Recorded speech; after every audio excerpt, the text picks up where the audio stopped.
নমস্কার। সনাতন ধর্মের ইতিহাসে এমন এক ব্যক্তিত্ব এসেছিলেন যিনি কিনা মাত্র ৩২ বছরের জীবনে ভারতীয় চিন্তাধারার গতিপথটাকেই চিরদিনের মতো বদলে দিয়েছিলেন। তিনি আর কেউ নন, আদি শঙ্কর। তো আজ আমরা তার সেই ৩টি বিশাল অবদান নিয়ে আলোচনা করব, যা আজও আমাদের পথ দেখিয়ে চলেছে। চলুন এই অসাধারণ যাত্রায় একসাথে সামিল হই।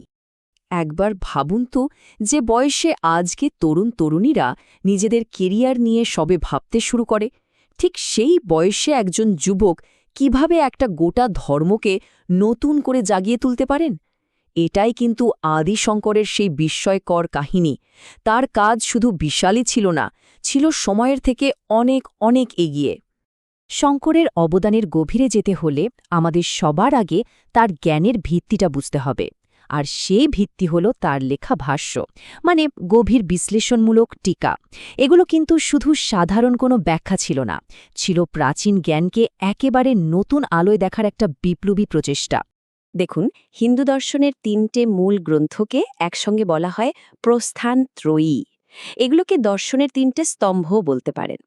শঙ্করের আগেও অনেকেই এই গ্রন্থগুলোর ওপর আলোচনা করেছেন, কিন্তু শঙ্করের প্রতিভাটা ছিল ঠিক এখানেই যে তিনি এই ৩টে আপাত ভিন্ন স্রোতকে একটা অদ্বৈত দর্শনের মহাসাগরে মিলিয়ে দিয়েছিলেন। এই ৩টি গ্রন্থ কি কি?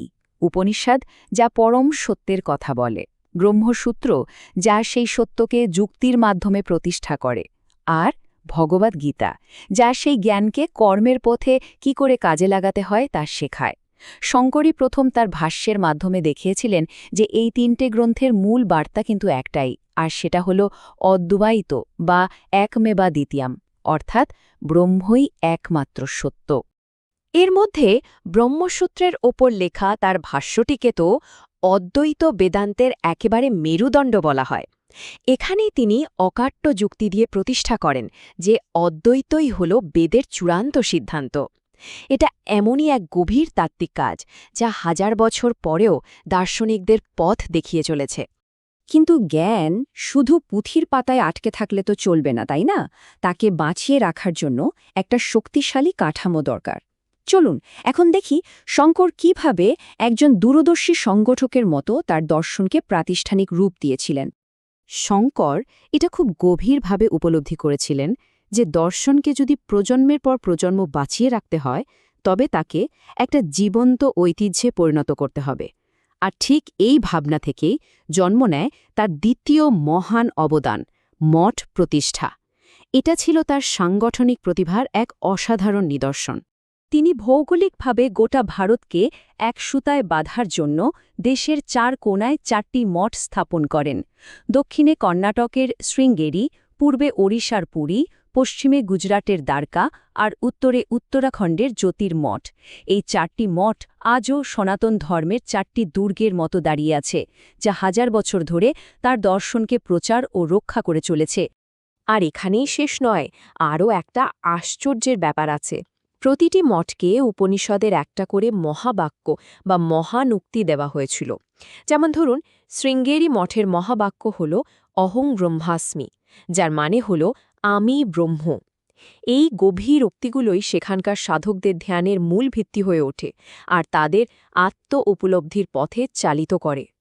বেশ, আমরা জ্ঞান আর প্রতিষ্ঠান নিয়ে তো আলোচনা করলাম, কিন্তু শঙ্করের প্রতিভা এইখানেই শেষ নয়। তিনি জানতেন যে গভীর দর্শন যদি সাধারণ মানুষের হৃদয়কে ছুঁতে না পারে, তবে সেই দর্শন অসম্পূর্ণ থেকে যায়। আর এখান থেকেই শুরু হয় তার তৃতীয় অবদান, ভক্তির প্রকাশ। ওইসব গভীর তাত্ত্বিক আলোচনার পাশাপাশি তিনি অসংখ্য হৃদয়গ্রাহী স্তোত্র রচনা করেছিলেন, যেমন ভজ গোবিন্দম বা নির্বাণ ষটকম।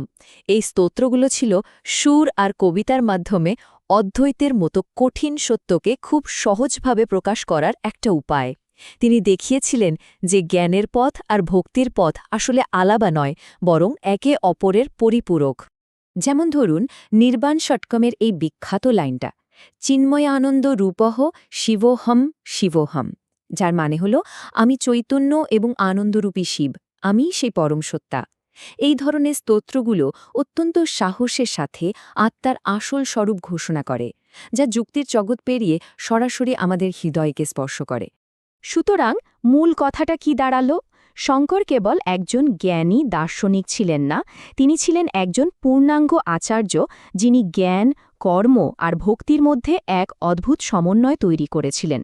আসুন এবার দেখি কিভাবে এই তিনটি অবদান একসঙ্গে মিলে আধ্যাত্মিকতার একটা সম্পূর্ণ পথ তৈরি করে। বিষয়টাকে খুব সহজভাবে এভাবে ভাবা যেতে পারে। তার ভাষ্য ছিল আমাদের মস্তকের জন্য, যা বুদ্ধিকে সঠিক পথে চালায়।